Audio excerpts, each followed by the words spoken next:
Welcome to episode 207 of Empty the Bench on the Empty the Bench Podcast Network. He's Tom Albano. I'm Nick Morgasen. Follow us on social media at ETB Sports, Facebook, Twitter, Instagram at ETB Sports. Follow us on the Empty the Bench Podcast Network at ETB Network on Facebook, Twitter, Instagram, and TikTok. Follow us on our website or on our YouTube channel first, youtube.com/ETB Network. Follow us on our website, etbpodcast.com as well for all blogs and other information as well. If you want to take us on the road, you know, want to watch our faces while we argue and yell and scream about sports, follow us on all podcast platforms as well. Yes, you're probably hearing my raspy and scraggly voice. Yes, I've kind of halfway lost my voice, probably partially during the Jets-Giants live stream that we did over the weekend, which was dramatic, to say the least. Probably the most dramatic game that we have ever done, because almost every game that we have done up to this point has been kind of uneventful, kind of some sort of blowout, but the Giant-Jet game this past Sunday had some implications to it, and a comeback for the ages, which I don't want to talk about. So your voice is raspy. I'm worried I'm starting to develop some sort of cough, so this is going to be a fun episode for us to try and get through. Yeah, and again, we got jinxed with all the news coming down right on top of us before we started taping. Well, you're sad because we were going to have a very NBA-heavy episode, and the NFL basically took a shotgun to that. Well, we still will, don't get me wrong, but let's break it all down. So, obviously, one of the big bombshells, James Harden gets traded. We'll get into that, how I think it's kind of ridiculous that he's been traded for the fourth time since he's been in the NBA, and for some reason he keeps getting what he wants. So we'll break that all down. Also, what do Kim Kardashian and the NBA and WNBA have in common? Just leave that in your mind. We'll get to that in a little bit. Also, other news that just broke, legendary college basketball coach Bobby Knight dies at 83 years old. Just remember chair going flying across the court. I mean, obviously we remember him for his tirades, but we also remember him for also being one of the most legendary basketball coaches of all time. Not even a question. One of the best of all time, but a lot of people remember him for his tirades. Also, but then the NFL stuff happened. Yes. Then we got another bombshell.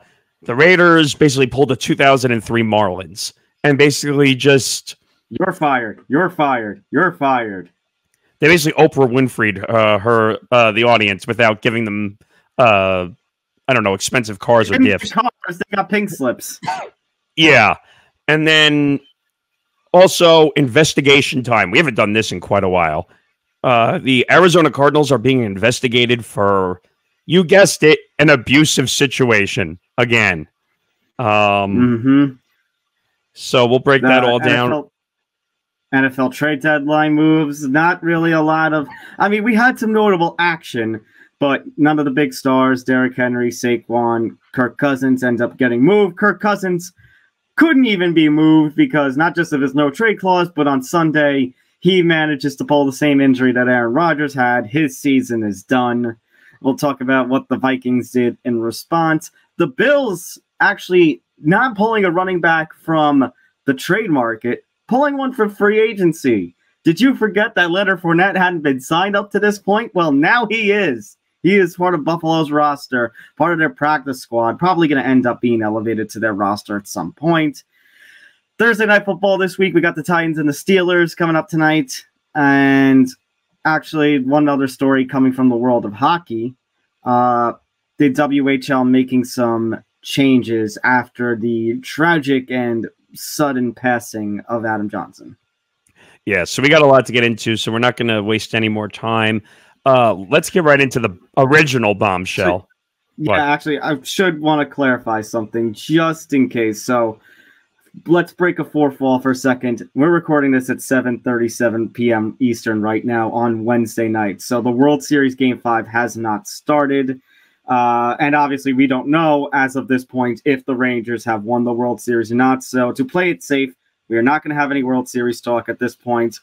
If you want full World Series talk, that's a little more up to the minute. We'll obviously talk about it next week, but for stuff more up to the minute, tune in with Hank and Ryan this Friday at 5 p.m. Eastern for Hitting for the Cycle. they'll have a lot more baseball World Series focus there.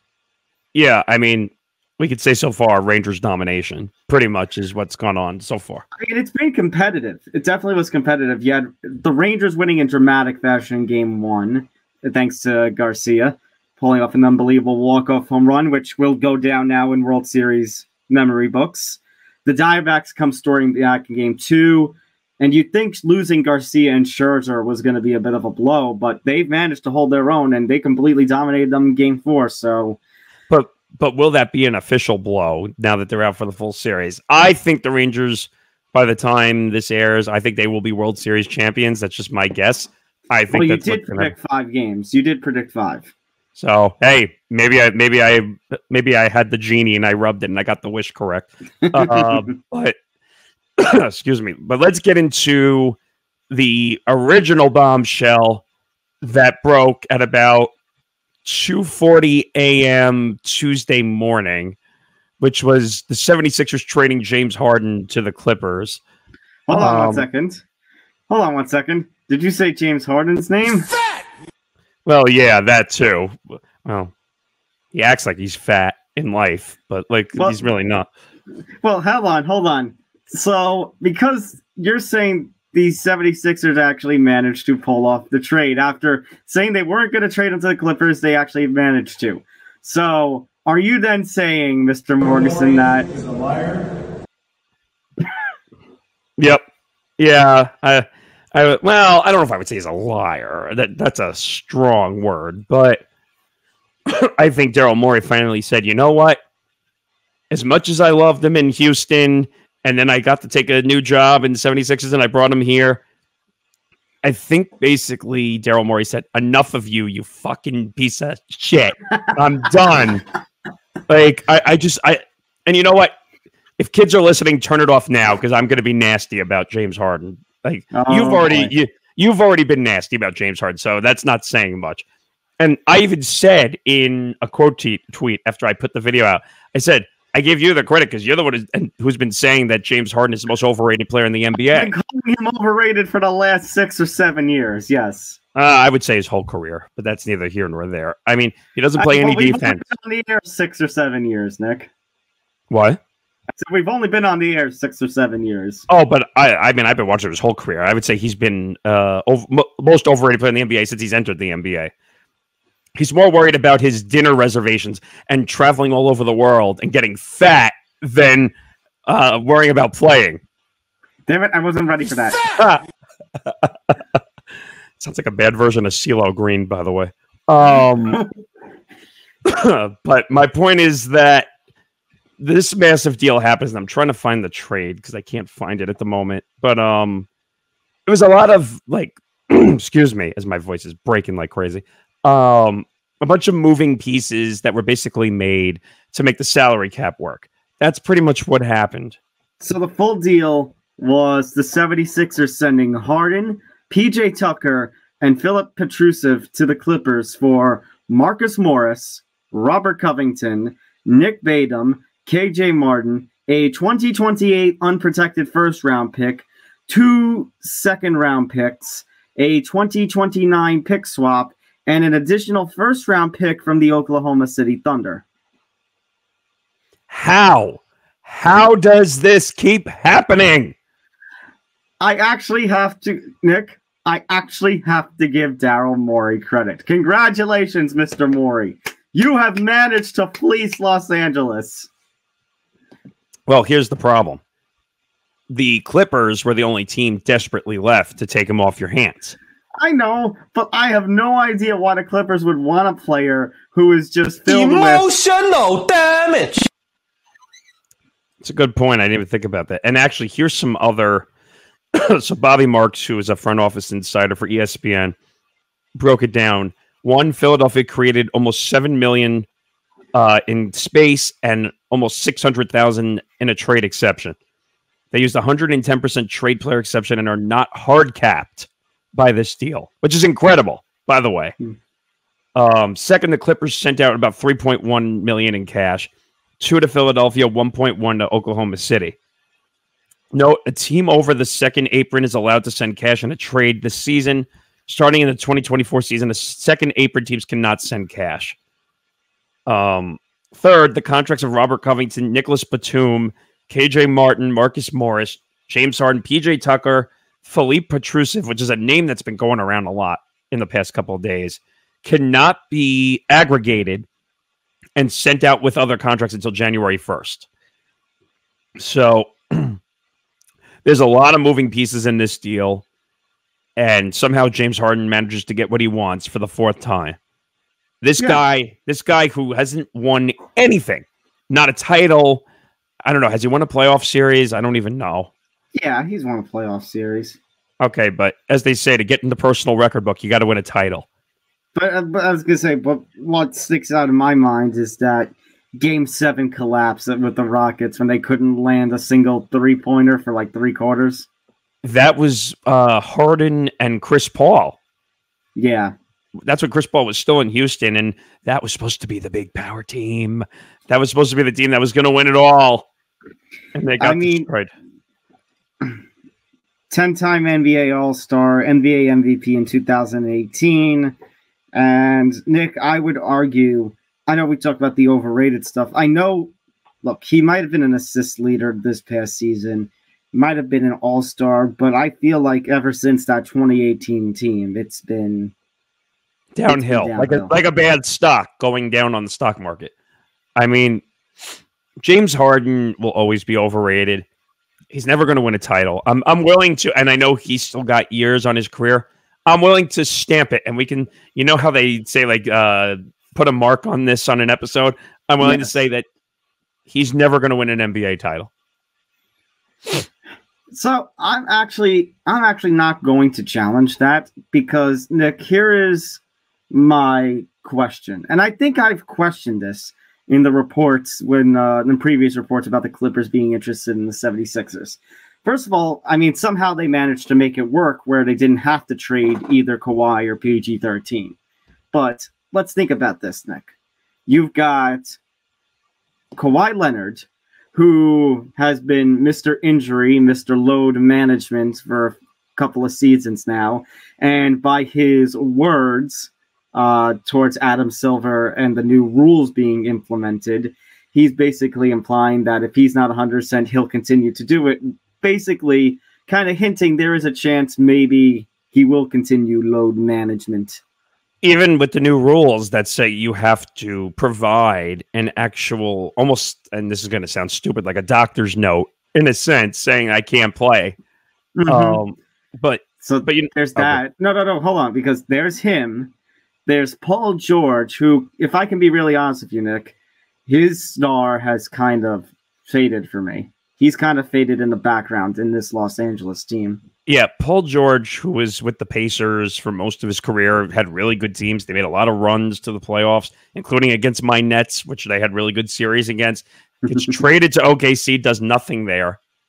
Then ends up in LA as a free agent in the offseason because that's where he's from. All the players going to LA because that's where they're from. Excuse me. So also, I know he was an all-star this season, but popularity contest. Okay. The all-star, becoming an all-star is a facsimile. I could care less about, okay, so you're a 10-time all-star. Big deal. Did you win a title? Did you win the championship? One guy that I really look at, Derek Jeter, who won titles with the Yankees. Big time. He's been an all-star how many times, though? Like 10, 15 times? But he's got World Series titles to show on top of it, to show that he's a really good player. What does James Harden have to show? Nothing. Zero. And James Harden has played with a lot of good players, too. And has nothing to show for it. And then, of course, James Harden, which I think I've said my piece about him. So the only thing I need to do, Nick, is just play this sound. And again. Yeah. I mean, James Harden will always demand it to be his way. It's not allowed. He's not going to compromise for a team. If you think he's going to go out and play defense, I'm going to laugh all the way to the bank. I'm willing to put a bet that he's not going to have a block all year because he's too lazy to play defense. By the way, Joel Embiid was a really good teammate for him. Like that was a really good tandem, and they did not make it work in Philadelphia. They have nothing to show for it. Well, supposedly Embiid at one point at least, had tried to get Harden to stay, but apparently Harden was not having it. Done. And that's when we heard all the rumors over the last couple of weeks that basically, I'm out of here. Maybe I'll show up to training camp. I won't. Then he shows up. Then we hear that the Sixers say, oh, well, you could stay back and train while we go and start the season on the road. So I was going to say, so maybe there was a little something to Shams' tweet. I mean, if people thought that he was staying back just to train, you're fooling yourselves. Well, what did we say last week? Regardless of whatever you wanted to make of that Shams Woj tweet controversy, we knew the reason why James Harden was getting back to practice. So that way they could try for a trade. So that they could trade him to show that at least he was on the court, because you're not going to trade someone that's off the court. I mean, James Harden is James Harden. He'll always be a name. Everyone can be a name. It doesn't matter who you are. Look at Robert Horry, who won how many titles? 7? Because he was with the Lakers. He's one of those classic guys that just happened to be on the right team twice. I mean, or Ray Allen. Ray Allen's another one, too. The Heat, I think Ray Allen, but Ray Allen, yeah, but Ray Allen was, I think Ray Allen was a star. Oh, no. Ray Allen was an all-time three-point shooter and an all-time free-throw shooter, by the way. But he had the right time, right situation a couple times, being on the Celtics and being on the Heat. So sometimes it just depends on the situation. Harden, I wouldn't touch Harden with a 100-foot pole at this point. Yes, I'm stealing a reference from Football Friday. I would not touch him at all. He is damaged goods at this point. If you think, and by the way, he's going to be a third option behind Kawhi and Paul George. He's not going to be a number one. So if you thought he wasn't trying as a number one with Philadelphia, you really think he's going to try as a number 3 with the Clippers? Well, wouldn't you have said he was a third on the Nets, considering that the Nets had KD and Kyrie?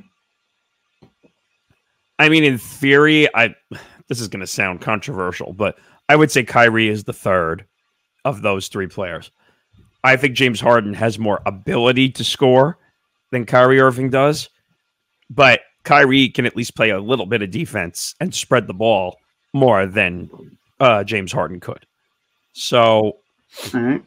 But I just don't think James Harden. You think James Harden's going to try as a 3? No, hell no, he's not. He just wanted to go to LA. Maybe he's going to start a movie career like LeBron.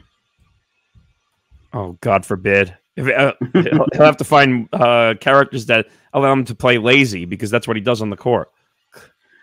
Well, if LeBron has Space Jam now, what series would James Harden get? Would he try to remake Basketball? That was a great movie, by the way. It's a silly movie, but it was. It's pretty much what, baseball and basketball combined. Right. It's one of those stupid funny movies that if you like stupid funny, you'll like it. If you don't like stupid funny, you'll hate it.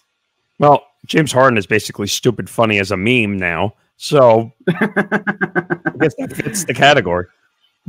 I mean, between and well, ironically, now I thought about it, what you said before, I do think he is a liar, because he promises everywhere he goes he's going to win and take the team to the promised land. So far, he hasn't taken the team to the promised land yet. So, if you're the 76ers, I know this was very briefly discussed when that story that I mentioned about Embiid trying to get Harden to stay was brought up. I forget which reporter had brought it up. Do you think that eventually Joel Embiid will end up getting traded by the Sixers? Oh, yeah. Depending on the terminology, is it that Joel Embiid wants a trade and wants to be out of Philadelphia, or are the Sixers going to trade? I think Joel Embiid's going to want out of Philadelphia at this point, because that was the duo. And I understand, like, I kind of am happy for Tyrese Maxey, who kind of got shoved behind James Harden. Tyrese Maxey's a really good player. He can score, he can move the ball, and he kind of got demoralized because James Harden was making a ruckus in Philadelphia. So I actually think this is great to see if Maxey can be that 1-2 maybe with Embiid and see if it works. But regardless, you still think Joel Embiid at some point is going to have enough? Yeah, I think he's going to have enough. I mean, they've had 7 years to trust the process, and it's gone nowhere. I mean, give up. Trust the process is more like fail the process. It's more like this is the process right now, Nick. Not James Harden. He's not bankrupt. He gets his money regardless. Wasn't even ready. I didn't realize where the money sound was. All right. Again, though, I do give some sort of credit because all those pieces that the 76ers got, and I truly don't think I'll be a little hot as we end this segment, Nick. I think I said it already. I'll say it again. This combination, Harden, PG-13, and Kawhi, I think this is the worst big three I've seen. I think this is really the worst. I think it's overrated, actually. I'll go as that far and say it's overrated. You're going to get people who are going to comment on this and say, what are you talking about, Nick and Tom? What do you mean they're overrated? Guys, they have not won anything. You're telling me that they're going to be... And by the way, I saw this on the DraftKings Sportsbook. They were posting on social media. Since James Harden is gone, the most bets have gone on the Clippers to win the title. No. What? No. How about go out there, show us you can win, then we'll get behind you. Think about what happened in Miami when LeBron and Wade and Bosh came together for the first time. They made it all the way to the finals, but Dallas just had a little bit more with Dirk, and I don't know if Kidd was still playing at that point, but that team was just a little bit better. I know, but, Nick, I'm sorry, you would put money on the Clippers to win over the defending champion Nuggets. Hell no. Over the Heat, who had the incredible run as an 8 seed, and that was what, their second finals appearance in 3 or 4 seasons? Over the Bucks, over the Celtics, over my dead body is more like it. I mean, the Clippers are not going anywhere. I mean, they'll win games just because of those 3 guys, because that's what happens. That's what happened in Miami. They won games. Right. I was going to say, maybe they make the first round, maybe the second. That's as far as they're getting. You're good at, once you get to the playoffs, James Harden's going to take a vacation anyway, so it doesn't matter. And PG-13 is going to disappear. Nick, honestly, how many games do we expect Kawhi to actually play? I don't know. If we're lucky, half, maybe. Half the season, once you accumulate it all. Because, to be honest, I don't think he cares about the MVP award, because I think you have to play like 60-plus games for that. But yeah. First of all, that rule is BS from the standpoint of no one's going to follow it. And they'll just get the team doctors to write it up as a small injury so that they can get even though they're secretly going to say,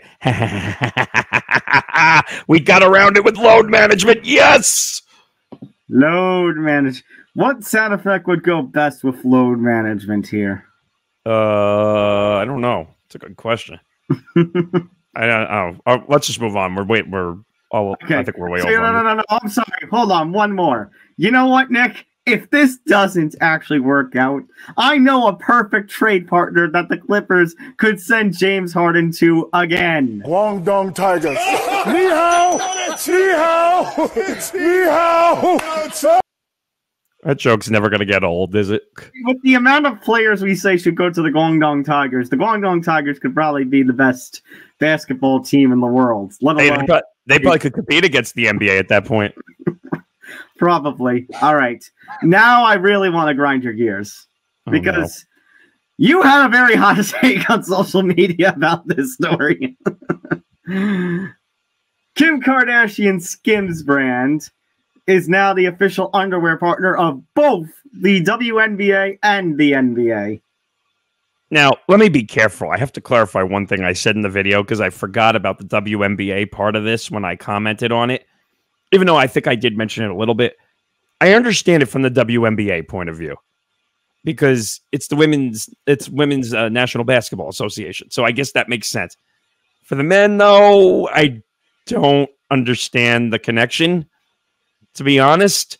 And I heard that, and this is just rumor and speculation, I don't know, but I was reading that she just out of the blue happened to make a men's line, and that's when the NBA came calling with the partnership. And I'll say what I said basically in the video. The NBA is using Kim Kardashian like the NFL is using Taylor Swift. Okay. Hold on, let me see. So, yes, 6 days ago, Kim Kardashian announced earlier this week Skims is entering the menswear game. See, what did I tell you? They were not in it. Then they realized, oh shit, wait a minute. If we create a men's line, maybe we'll get involved in the NBA. And they are. But going back to your point about this Kardashian Swift comparison. Yeah. Basically, it is. They're using her. And I hate to say that. That sounds dirty in a lot of ways. But they are. Not that the NBA or the NFL needs any more money. Like they're trying to get more. I mean, it's tough to say mainstream because the NFL and NBA are mainstream. They are mainstream. Sports league. But they're just trying to get. I guess the better way to say is to get the non-sport fans into the sport. Oh, God forbid. So if you don't make $17 billion, you make $18 billion a year. Oh, my God. Actually, better yet. Oh, my God. Because this deal is stupid. And people are going to come after me and say, oh, well, you hate women. You don't want women inclusivity and you don't want women in the NBA. Stop. I know a lot of women and girls out there who are fans of the NBA. That's not my issue here at all. I think anyone can be a fan of any professional sport at all. I don't care about gender, race, politics, neutrality. I don't care. Let's be real. Let's be real. The one thing why this is a thing. Well, duh. Of course. Now they're calling it an official partnership. Now you're telling me that the NBA never had an official underwear sponsor ever? Seriously? Did they have some sort of connection with Hanes when Jordan Michael was Jordan? in the league? Yeah, Michael Jordan did all those commercials with Hanes. You remember the one on the airplane also? I mean, like, I have to look it up. I remember the line from Space Jam. Put on your Hanes, lace up your Nikes. Well, because those were all Michael Jordan sponsors. Right. I'm trying to look it up now to see. This is unbelievable. I put in underwear sponsor of the NBA, and Skims was the one that came up. Yeah, because it's the news right now. If you Google will give you whatever is the news at this point. Kids, yes, I'm going to sound like an 80-year-old man right now. Kids, be careful what you Google on the internet. It might backfire.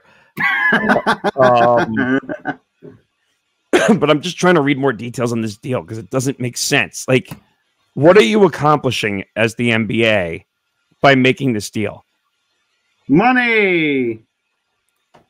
Well, they won't. I love that too. They won't tell you what the deal is, and that's what's really annoying me at the moment. Like, how much money, how desperate, or how much did Skims pay?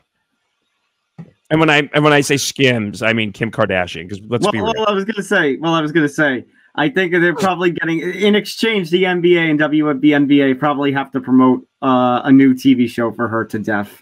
Well, yeah, Well, I'm sure it's on the Kardashian show on Hulu right now, but that's right. They do have a Hulu show. They're probably gonna have to promote that to death.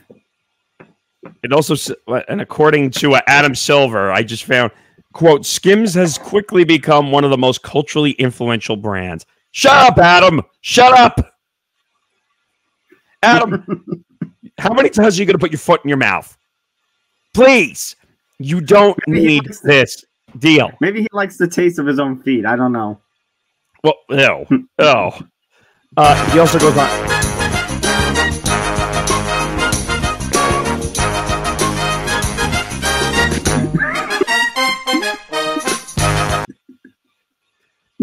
It gets worse because he goes on to say, quote, we look forward to bringing NBA fans and Skims users unique experiences, new offerings, and premium products through our partnership.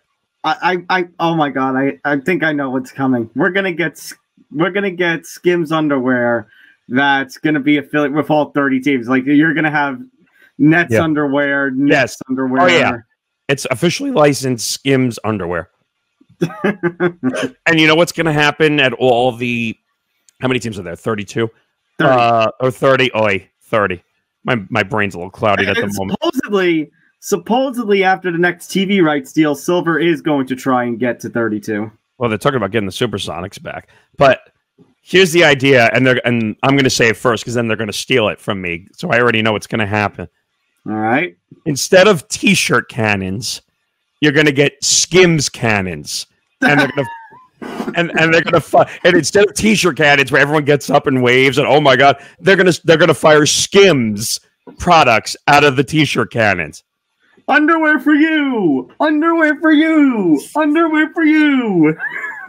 And the sick part is people are going to want it, and all of a sudden you're in the crowd, you're going to say, "It's my underwear. It's my underwear." That's such a weird phrase to say. You have no idea. Oh, really? It's a weird. Okay. So in other words, we need to wipe the slate clean again.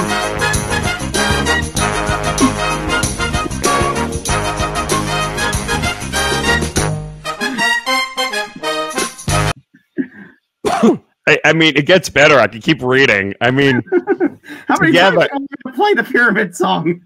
Together, Skims, the NBA, the WNBA, and USA Basketball. Oh, God, I didn't know USA Basketball was involved in this. Hey, basketball underwear, too. Nice. We'll leverage the power of basketball to generate excitement and demand by showing up in unexpected ways. Oh, boy. Oh, no. Fans will see the partnership come to life at future marquee events, including the NBA All-Star Game and the NBA in-season tournament. Oh, no. And let's go into one more, if my voice will allow it. Skims Men's, the thing that you and I were talking about to figure out how this deal could have happened. Skims Men's launched on October 26th. Gee, isn't that an awkward coinkydink? Which features 3 collections of everyday essentials, developed with comfort of the forefront as the brand brings its expertise in style, comfort, and fit to a new audience. Men's Skims? Are you kidding? I mean, what's next? Skims for babies? I just gave them another...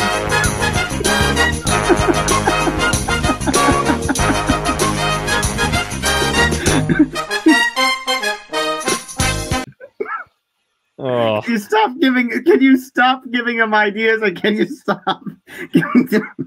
stop needing the audience's minds wiped clean? Oh, God. I love this. Oh, this is answering your question from before. As part of the partnership, Skims will also receive media exposure across a variety of league platforms, including through on-court virtual signage during NBA and WNBA national broadcasts, as well as the league's official social and digital platforms. So get ready to see Skims signage at every game you go to now. Including the in-season tournament, which I don't know why people are getting so overhyped about the designs of the in-season tournament courts. It looks so bad. Cool? I was going to say, is it cool to actually have unique courts for something like this? I mean, yes, but we didn't need the in-season tournament in the first place, so... No, you know what this is? You know what this is, why they're trying to overhype it? Because no one gives a fuck. That's why. No one gives a fuck about the damn NBA in-season tournament. It's another way for them to make money. Money! Oh, damn it, I wasn't ready. Where is it? Oh, here it is. What? I didn't mean to click that one. Well, it works, but my point is they're Mr. Krabs. They're Mr. Krabs. They want money. Hello. I like money. Hello. I'm Mr. Krabs and I like money. I mean, like, it's so bad.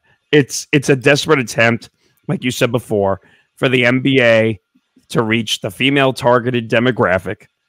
And now, because they're paying the NBA a shitload of money, you're going to get every NBA star, even including LeBron and James Harden and Kevin Durant, who could give 2 shits about your brand. Oh, they're paying us, so we got to say nice things. Mm-hmm. All right. Let's actually say some nice things about the legendary Bobby Knight. Unfortunately, legendary Bobby Knight passed away yesterday at the age of 83. What else can you say, Nick, except perhaps one of, if not the most legendary college basketball coach in the world, just to give some information about him. For those who somehow are not aware of him, maybe they're not big college basketball people. And, well, honestly, if we have young folks watching us, Nick, they may not know Bobby Knight. So They wouldn't know Bobby Knight. 902 and 371 coaching record. 3 times won the NCAA championships as a head coach, 76, 81, 87. 5 times in the Final Four. 3-time AP Coach of the Year. Received the Claire B Coach of the Year award in 2002. Was inducted into the College Basketball Hall of Fame in 2006. Was inducted into the Basketball Hall of Fame, the Naismith Hall of Fame, in 1991. And actually was the head coach for 2 U.S. Olympic men's basketball teams, winning the gold in men's basketball with the U.S. team at the Pan American Games in 1979, and then with the 1984 gold medal championship team. Incredible career in every way, shape, or form. And yes, he should be in the NCAA Hall of Fame. He should be in the NBA Hall of Fame. Incredible career. Of course, unfortunately, Bobby Knight, if he was still alive at this point in time, would not be allowed to coach in today's game at all whatsoever. I mean, let's be. He was known a bit for his outspokenness. How many times, Nick, do they play on ESPN every year the sight of him throwing the chair across the court? It's not just that. If most people who are historic fans of of college basketball remember him apparently choking Neil Reed in a practice in 1997. I mean, yeah. That changed kind of the makeup of who he was as a coach. It's just, don't get me wrong. Again, the game when he was a coach and a player was way different than it is today. Back then, coaches treated their players, I hate to say this, unfortunately, like shit to get the best out of them. And they pushed them hard, and they would make them do sprints and make them do everything they possibly could, which, by the way, you can't do at all because supposedly that's player abuse in today's game, which I think is a little bit of BS. I think these players just don't like to be told what to do. But back then, you could tell the players what to do. Now, I'm not condoning him throwing chairs and supposedly choking a player or all that stuff, but you can't take away the success he had as a coach. Right. Also innovated the motion offense, and when the 3-point shot came in, he was definitely one of those guys, as you kind of alluded to, were traditionalists. So he opposed the 3-point shot at first, but you know what? He worked it well. He implemented it well. By the way, all-time coaches or all-time managers or whatever sport you want to say, the best managers of all time do what? The best. What? They evolve when the rules change. Yeah. And he evolved amazingly well considering the way the game changed. Like I said, I'm sure he would have found a way to evolve in today's game, which is mostly 3-point shots or dunks and not being able to shoot a free throw. He would have found a way to adjust, but it would have been tough. Yeah, but honestly, as much as basketball has become a more offensive or more purely offensive game, I'm certain that Bobby Knight could train his players, even some of today's players, with the kind of defense too that he could kind of implement that aggressive going after the ball kind of defense. Right, and I think I forgot how long he was an analyst for ESPN for, but he was there for quite a bit. After he retired. So that was late 2000, so 07, 08, something like that. And then that probably was like 10 years or so where he was an analyst. By the way, 42 years as a head coach. You don't see that anymore at all. You don't see that anywhere. Like most of those guys are either retired or out of the game in today's game. Or now you're seeing guys getting in trouble as head coaches, so they're not even making it to their second or third season. But legendary coach will always be remembered. I kind of like the fire of head coaches because it shows that they care and that they have a passion for the sport. If anything, it was at least amusing. It was at least some form of entertainment. Believe it or not, I see Coach K. I see a little bit of Bob Knight in Coach K. Not as aggressive as Bobby Knight, but I do. But I think you're right because we just talked about the teenagers and younger basketball fans that say wouldn't really know who Bobby Knight is. To them, Coach K maybe Calipari, they might be what Bobby Knight was to us, the legendary coach that's still there. That's kind of their generational gap. That guy is who they know best. But if you think about it, a lot of those guys resonated from Bobby Knight. So I don't know. It's unfortunate and great coach, but unfortunately passes away at 83. Hopefully he'll be remembered because he's a great coach. Mm-hmm. Legendary career, Hall of Famer. All right, let's get to the NFL action as we're getting the last 20, 30 minutes or so of the show. The big news that also dropped in the past coming days, in the past few days. Adam Schefter, first one on it. Raiders have basically cleaned house. So one day after losing in embarrassing fashion to the Lions on Monday Night Football, where Devontae Adams expressed great frustration on the field and in the post-game conferences in the locker room, the Raiders have cleaned house. They have fired head coach Josh McDaniels. They have fired offensive coordinator Mick Lombardi, and they fired general manager Dave Ziegler. Antonio Pierce has been named the interim head coach, which, by the way, meant to say this off there, but you know what? While I'm here too, the fact that you're in your messenger, how it auto-corrected to Antonio Brown from the number of times that we have talked about him. I was like, the Raiders are not that bleeping stupid. And you saw me right after them. Like, God damn it. Like, why would it correct that?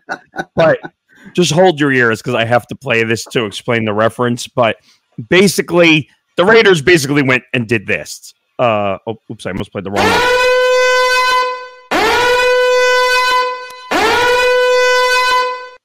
They basically sounded the alarm and said, "Oh, we got to fire everybody." So they did. So, Nick, the Belichick tree works again, doesn't it? I mean, well, not really. Oh, brother, this guy stinks! So much for that offensive genius. So much of that Belichick influence. By the way, that offensive genius is going to cost the Raiders another 4 years on a coaching contract they're going to have to pay out. So now they're paying Gruden. Right, they're paying Gruden, they're paying McDaniels, and they're going to pay for whatever the new coach is. I mean, do these teams ever learn that, like, for players, at least, like, you can cut the contracts and they go away? Coaches, it doesn't work like that. Fully guaranteed deals with the coaches. Right, so I guess the Raiders don't learn that, and I guess the Davis family will never learn that either. No. I think Josh McDaniels overstayed his welcome. I think he's lucky he lasted this long. Nick, I don't think Josh McDaniels should have even been the head coach. What's his name? Who led them to a playoff spot in 20... I think they led him to the playoff spot in 21. Wasn't that... Achia or something? Yeah. How? Yeah, Bisaccia. You're right. It is Bisaccia. It was Bisaccia. Should have just kept him. Honestly. Yeah, I mean... You're an 83 says that all the time. So really, should have just kept him. Yeah, this is a bad situation. The Raiders basically decided to blow it up halfway into the season. And, I mean, like I said, usually it's just the coach. Then we find out it's the GM, the offensive coordinator, a partridge in a pear tree, since we're getting close to the holidays. Jimmy G is now benched. Well, Johnny Montalbano does the Monty Moments Game On, made a good point. We were talking before that was Ziegler's and Josh McDaniels' guy, quarterback-wise. So maybe they finally just said, all right, if we're going to make a new change of scenery, we're just going to bench him and give Aiden O'Connell a chance to play. Let the rookie start, basically. Let the rookie play out the remainder of the season. What do you have to lose? I mean, you're not going anywhere anyway. And honestly, I don't think Aiden O'Connell did a terrible job thus far. Right, but I think the Raiders organization is a disgrace to the NFL because dumpster fire. Yes, but I don't remember the last time. Do you remember the last time a head coach and an offensive coordinator and a GM were fired at once?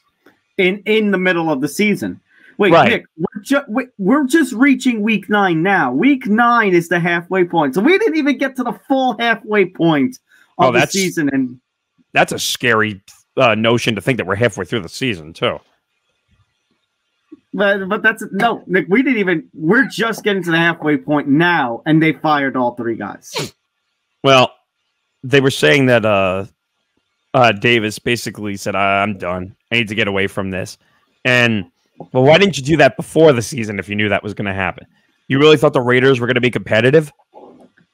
Probably. It's the Davis family. It's Jimmy G. I understand Jimmy G made it to a Super Bowl with the Niners, but come on. Never forget the hype train that we did when he was in San Francisco. That was so stupid. But look, I think the person I feel the most bad for, Nick, is Davante Adams. He goes over to the Raiders because remember, Carr was still the quarterback over there when he arrived, and he and Carr were teammates together. I don't like the look that you're giving right now. Oh, we'll get to that at the end of the show. I just saw something interesting, but we'll save that for the end. Okay. So Davante Adams was originally moved to the Raiders when Carr was still there. That was his college teammate. And what did they do very quickly, Nick? It only lasted maybe a season. They got rid of Carr and Davante Adams. I mean, you saw what happened on Monday night with him and Jimmy G. Jimmy G overthrowing him and Davante basically snapping on the field. By the way, the Raiders are a disgrace. Apparently, he the day before the deadline asked if it was possible he traded. The Raiders basically said no. That's what they said. And I think that may have been part of, the decision to fire Ziegler. Because when you're not going anywhere like they are, I think they could have gotten some decent return for Davante Adams. Yeah, I get, and I think you could have gotten a lot back for Davante. Because Davante, as soon as you put him in a new change of scenery where he actually wants to play, and people use him properly in the offense, he will score a ton.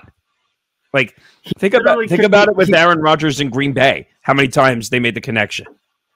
He is literally a top 10, if not a top 5 receiver in this league. In the right situation, I would say he's a top 5. Like, I don't get it. But again, that's the Raiders for you. And Nick, the perfect expression I can think of with the Raiders, stupid is as stupid does. Well, yeah, obviously. This organization, they're digging out now from 2 coaches' contracts. Think about that for a second. They're going to owe so much money. And then what? They're going to give another 5-year deal to another coach? Probably. The funny part is, and sounds really ridiculous when I say it, if I'm a potential head coach, you should go sign there and then hope you get fired because eventually you'll get paid your 5-year salary. Just financially irresponsible. They are, and another California team in the San Diego Padres are. Wait a minute. Well, this is going to be a horrible joke, but talk about a real pyramid scheme.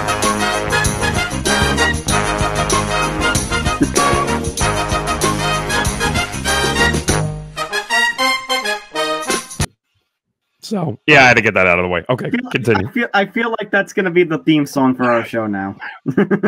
Probably. All right, where are we going? Another disaster out west with the NFL. This one a little more recently breaking. According to Tisha Thompson of ESPN, 3 dozen current and former Cardinals employees, Arizona, we should specify, Arizona, describing a workplace they have found as abusive and intimidating, in part due to a fear of the owner and what they say is unpredictable tirades. So this story actually, from what I understand, goes back quite a few years also, and this is like more of an update. Actually, yeah, we have talked about this in the past, but I guess coming to light now. By the way, the irony. Think about what happened with the Phoenix Suns. Think about this for a second. Arizona the sports town is having a tough time with their ownership and abuse. Yeah. So, multiple women interviewed by ESPN and Bidwell, who's the owner, presided over discriminatory treatment of female business staff through workplace practices designed to keep them separate from men on the football side. Let's see. The NFL and its clubs are committed to the workplaces that are professional, supportive, and provide all employees opportunities to succeed. That's from NFL spokesperson Brian McCall. The generic PR statement from the NFL. Yeah, essentially. The NFL told ESPN the league met with Bidwell and the Cardinals to review their workplace policies and changes. Blah, blah, blah. I'm not going to read all that because that's, again, a BS NFL PR statement. Bidwell told ESPN in a statement that the Cardinals have worked hard excuse me, over the last several years to improve our culture across the board. Really? You've improved it? Clearly, it doesn't seem that way. And I'm not going to read the rest of his statements because basically say, "Oh, we're trying to improve it." Blah blah blah blah blah blah blah blah blah. So again, another investigation has rocked the NFL world. Mm-hmm.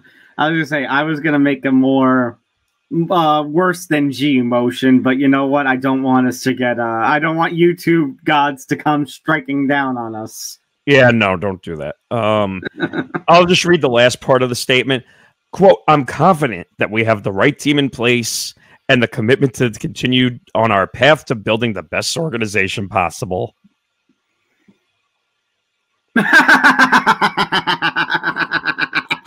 I'll give you two answers to that, okay? I'll give you two answers. You need to shut the fuck up. That's one, and I can't find the other one at the moment. Oh, here. Why the fuck you lying? Why you always lying? Oh my God. Stop you fucking lying. Arizona Cardinals and great organization. Wait a minute. I hear something in the distance. Who was on crack? Thanks, Stephen A. And to the Cardinals, I get a good transition into NFL trade deadline talk. On behalf of myself and the Viking supporters out there, thank you for Joshua Dobbs. All we had to do was swap a couple of have the 6th round swap, and you gave us the 7th rounder too. So thank you. I don't know what to say. I don't know what the Cardinals were doing. I mean, I guess they're expecting Kyler to be back. They are expecting Kyler to be back, although they may go 1 week with Toon as their quarterback. That's going to end poorly. So let's call it what it is, Nick. The Cardinals they're tapping out. They're done. So the Cardinals are tapping out. Who else is tapping out? The Raiders are tapping out.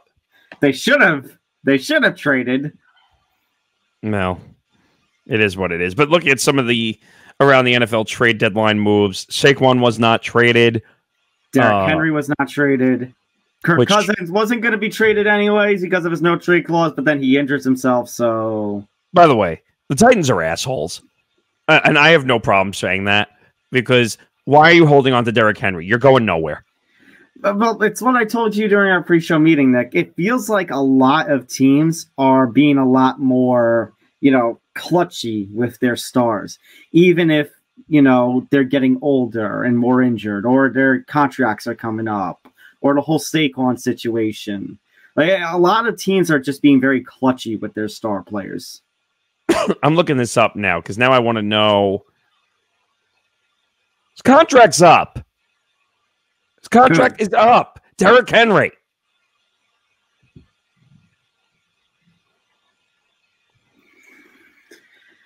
Well, it shows that there's no salaries for 24 and 25, and it says technically he's an unrestricted free agent in 24, but there's no salaries listed, so it means he's technically a free agent. Stupid is as stupid does, unless they're going to franchise tag him. I hate the franchise tag, you know that, but how do you not trade him? I think the franchise tag after this last offseason with running backs has proven to be a little more getting a lot of hate. I understand you got to trade Derrick Henry. You could have gotten a first rounder. You definitely could have. Someone who was desperate enough would have given you a first rounder. Yeah, but Nick, as is the running back market. You know what I found interesting though, Nick, and I think is the biggest trade of them all: the Washington Commanders getting rid of both Montez Sweat and Chase Young. Chase Young reuniting him with his old college teammate in Nick Bosa with the 49ers. Good. Just stack the 49ers up even more. I'm going to use the phrase again, embarrassment of riches again with the Niners. I mean, you don't need to help the 49ers anymore. I mean, even though they've been playing terrible football as of late, but you're just helping their defense, which really needed help in a lot of ways. Right. And then Montez Sweat, I mean, you completely fleeced the Bears, but what the hell are the Bears doing? What the hell are the Bears doing? I should, pardon me. Because what was it? Didn't they just get like a second round or something? Yeah. Montez Sweat for a second rounder. I mean, the Bears just completely fleeced the Commanders in that regard. But what the hell are the Bears doing? They're out of it. Unless they're trying to build a team for next year. That's the only thing I can think of. Maybe. That's the only thing I can think of, too. I mean, Chase Young, I think, is technically up for contract, too. I think they would have to re-sign him. 2018, so yeah, it would. So 2018 draft, pardon me. If I'm the Niners, I would bring him back. I think he's definitely worth keeping in San Francisco. Mm-hmm. And then the Buffalo Bills, who actually I think lost one of their running backs, they still have James Cook, but they elect to not go with the trade deadline, which overall, I mean, maybe a little more eventful than in other years, but still none of the bigger pieces that could have been moved were moved, so still somewhat blah. I was too busy in the Halloween spirit anyways that day. Yes, I saw your costume. Thank you. But I was going to say with the Bills, they don't elect to go to the trade market. Leonard Fournette, Nick, I completely forgot, still didn't have a team, and now here he is on their practice squad, and I guarantee he's probably going to get elevated to the main roster at some point. I forgot that he was even out of the league, to be quite honest with you. I forgot he was still unsigned. But I don't know. I mean, it's actually not a bad signing for them. I think he could actually help. I could see him also being like a third down type guy, like getting them first downs. Supposedly, the Bills are going to go with a running, they're trying to emphasize a running back by committee. I don't like it. I let James Cook play. He's actually having a good season. Oh, no. Are you saying, Nick, are you saying that we should let him cook?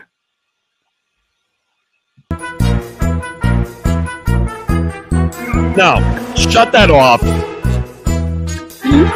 Shut that off.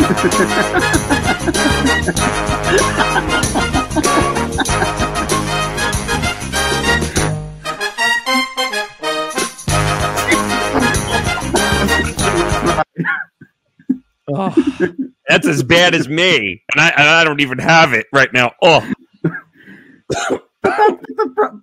but we have to let Russ cook. Look what he did against Kansas City. Oh God! Don't even get me started with that game. Oh, don't get me! I can't believe I'm getting myself started. I lost 600 of the fantasy dollars we get from Wolf Spread. Yes. By the way, thank you, Wolf Spread, for partnering with our network. But yeah, that was a bad game for Kansas City. Where were we? Oh, speaking of bad games. Oh boy. Oh, speaking of bad games, speaking of my voice cracking, that's what I think of this game. A bunch of crack. Oh, hold on a minute. We have that sound effect somewhere. Who was on crack? Yeah. I mean, you might have to be on a bunch of crack to watch this game. So Tennessee Titans. Hey, you know what? Credit to Will Levis. Puts up he has some decent play, throws a couple of bombs to DeAndre Hopkins. 55 yards each. And he's going to get the start. And Nick, rumor has it, if only we couldn't get copyright that I would play the Adele chorus. Rumor has it, he may be winning the starting position over Tannehill. That Tannehill's time I think his contract's up too. That all eyes are going to turn to Will Levis now in Tennessee. Well, he's had more injury issues over the last couple of years in Tennessee. Mm-hmm. Now he's got the neck injury. Speaking of quarterback number 2 with a neck injury. Well, speaking of quarterbacks with injuries, Kenny Pickett, it seems like he's going to be clear to go as of Wednesday night. I don't, and you know what? Most of us got blown up last week because we thought the Titans were going to lose, and they shockingly won by a huge amount last week.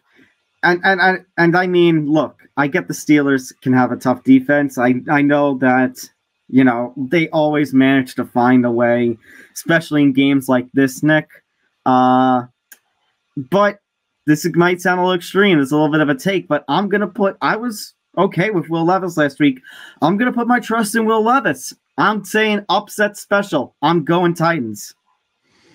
This is such a bad game. I know. I don't know. Amazon can't flex yet, or can they this year? No.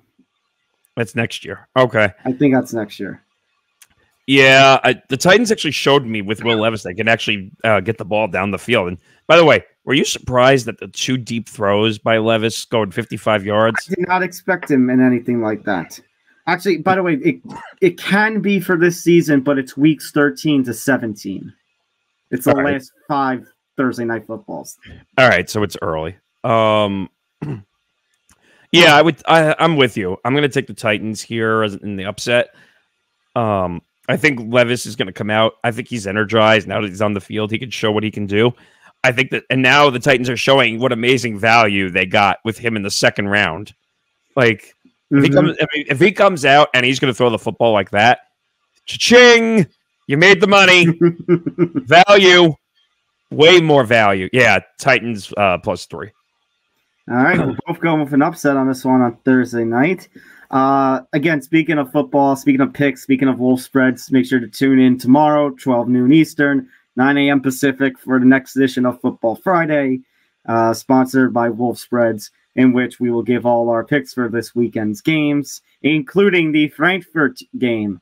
It's going to be Chiefs-Dolphins in Germany. Boy, that's at 9:30. Was that a 9:30 a.m. game, I think? Yeah, better be ready to get up. I forgot what the word touchdown is. We did that last year. Well, it can be saved for tomorrow. Good point. All right. One other story, Nick, that I want to go over here to talk about. Obviously, in the world of hockey, the hockey world's reeling from the death of Adam Johnson. Really tragic, really freak incident during I think it was a WHL game in which a skate came up and basically sliced his neck. The blood went all over the ice. There was an incident like this that happened in the NHL. I forget if it was the 70s or the 80s, but I think it happened to a goalie. He managed to save his life. Unfortunately, the same could not be for Adam Johnson, who passes away very tragically. And now the NHL and NHLPA, Nick, are discussing some safety protocols after. Pardon me, it was in England. It was England, yeah. Not Canada.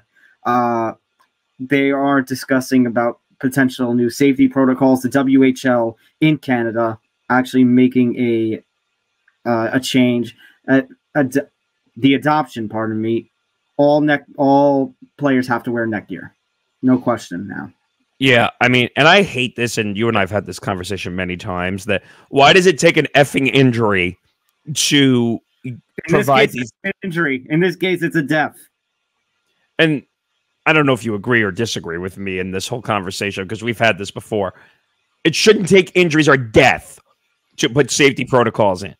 Well, Johnny has talked about it, that as us in sports, we are reactive. We are never proactive with things. And he's absolutely right. And it happened again.